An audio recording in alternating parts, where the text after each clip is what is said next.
Selamat siang semua. Jadi, saya di sini akan mempresentasikan tugas saya yang berjudul aspek fisikal dari aset dari arus barang dan arus modal perusahaan. Sebelum saya memulai presentasi, saya akan memperkenalkan diri. Perkenalkan, nama saya Esrayanti Sinaga dengan NIM C0D0240062. Di sini mengampu mata kuliahnya Pak Wirmi dengan mata kuliah akuntansi perpajakan. Jadi ini adalah materi kelima yang berjudul aspek fiskal dari arus barang dan arus modal perusahaan. Apa itu arus barang perusahaan? Arus barang perusahaan adalah siklus pergerakan fisik barang mulai dari penerimaan bahan baku, penyimpanan, proses produksi, hingga penjualan dan distribusi ke pelanggan. Pengelolaan arus barang yang efisien seperti memantau stok dan mempercepat perputaran barang sangat penting untuk menjaga likuiditas, menghindari kelebihan stok, dan memastikan kelancaran operasional perusahaan. Apa itu arus modal perusahaan? Arus modal perusahaan adalah pergerakan uang dan aset keuangan atau investasi asing atau portofolio masuk atau keluar dari suatu negara atau perusahaan. Arus masuk atau inflow memperkuat nilai tukar dan mendanai pertumbuhan, sementara arus keluar atau outflow yang masih dapat menyebabkan depresiasi mata uang dan ketidakstabilan. Faktor pendorong utamanya itu meliputi suku bunga, stabilitas politik, dan pertumbuhan ekonomi. Aspek fisikal dari arus barang dan perusahaan. Aspek fiskal arus barang dan perusahaan meliputi kewajiban pajak atas pergerakan dan investasi operasional usaha, seperti misalnya PPh badan, PPN atau PPNBM, serta bea masuk atau bea keluar.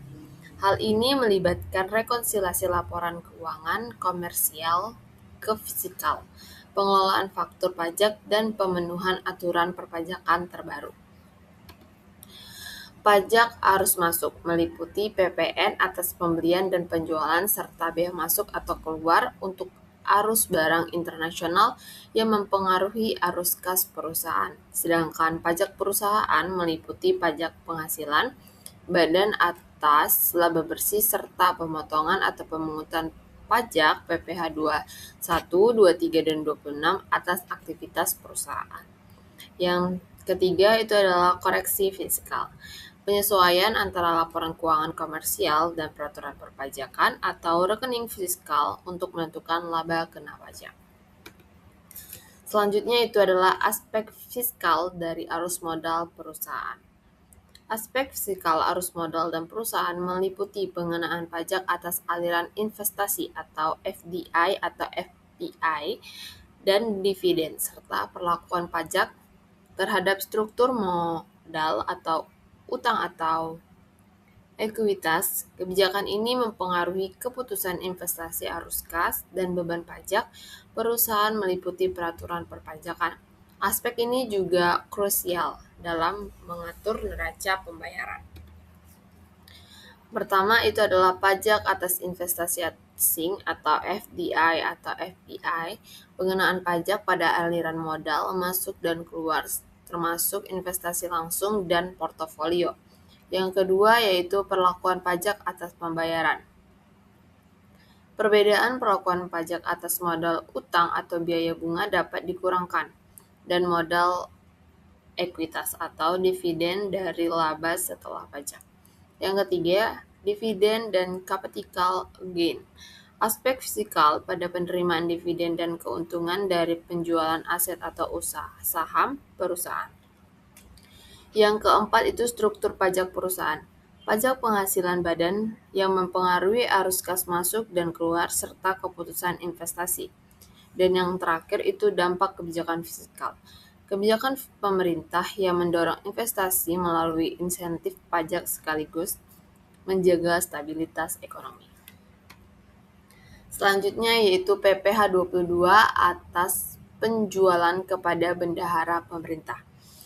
PPh pasal 22 atas penjualan ke bendaharawan pemerintah adalah pajak yang dipungut oleh bendahara atau pusat atau daerah atau lembaga negara saat pembayaran pembelian barang dari rekanan atau supplier menggunakan APBN dan APBD.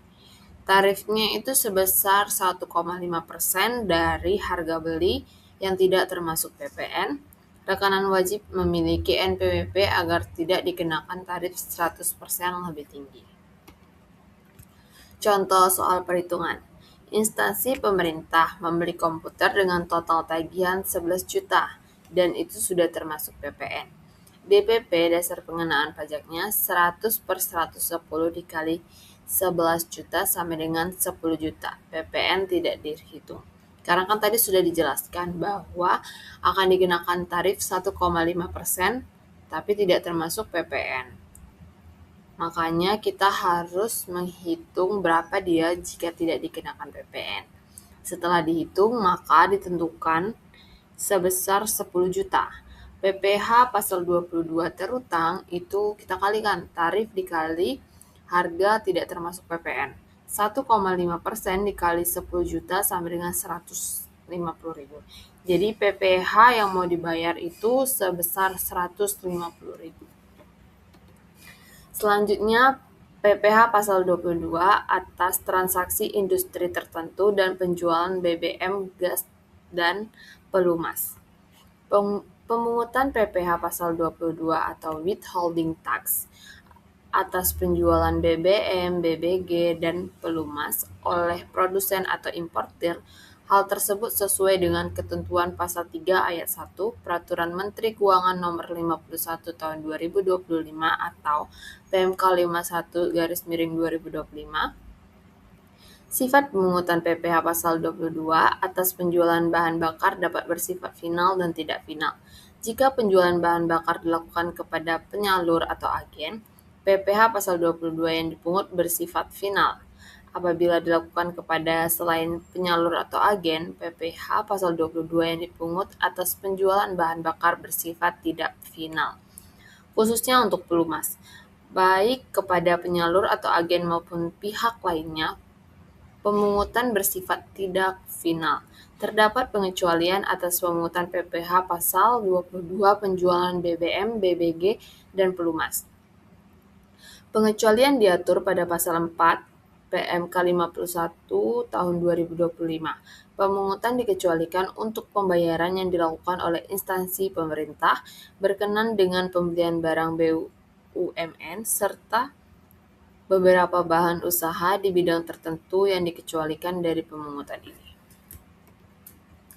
PPh pasal 22 atas transaksi industri tertentu dan penjualan BBM, gas, dan pelumas.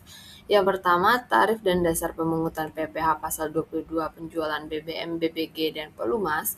BBM untuk penjualan kepada SPBU yang menjual BBM yang dibeli dari Pertamina atau anak perusahaan Pertamina dikenakan tarif sebesar 0,25%. BBM untuk SPBU selain kriteria di atas dan pihak lainnya dikenakan tarif 0,30%. Bahan bakar gas itu tarifnya 0,30%, pelumas tarifnya 0,30%. Dasar pemungutan PPh pasal 22 untuk penjualan bahan bakar dari pelumas adalah nilai penjualan yang tidak termasuk PPN. Di sini ada soal perhitungan. PT Rublix bukan merupakan SPBU yang merupakan pabrik pembuatan kendaraan bermotor membeli solar ke Pertamina dengan nilai sebesar 200 juta dan tidak termasuk PPN. Surat pengeluaran barang diterbitkan pada tanggal 10 Mei 2025. PPh pasal 22 yang harus dipungut atas penjualan tersebut yaitu PPh 22 terutang dikenakan tarif 0,3% dikali 200 juta sama dengan 600.000. Pertamina memiliki kewajiban untuk membuat bukti pemungutan PPh pasal 22 terutang serta menyetorkan PPh pasal 22 yang telah dipungut tersebut paling lambat tanggal 15 Juni 2025. Pelaporan SPT masa unifikasi dilakukan paling lambat 20 Juni 2025. Karena bukan penyalur atau agen, PPh pasal 22 yang dipungut bersifat tidak final. PT Rublix dapat mengkreditkan pajak yang dipungut dalam SPT tahunan PPh Badan. Selanjutnya, soal yang selanjutnya itu adalah PTA melakukan perbaikan atas komputer dan mesin fotokopi yang dimiliki oleh PTB. PTA menagih pembayaran kepada PTB sebesar 50 juta.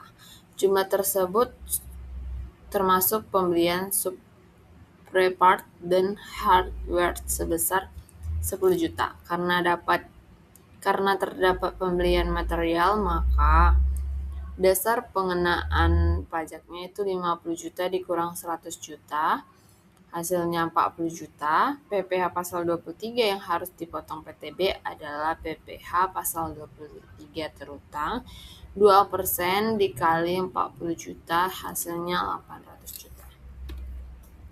Jadi sekian presentasi saya pada materi saat ini. Apabila terdapat kesalahan kata, saya mohon maaf. Saya akhiri. Selamat siang semuanya. Terima kasih.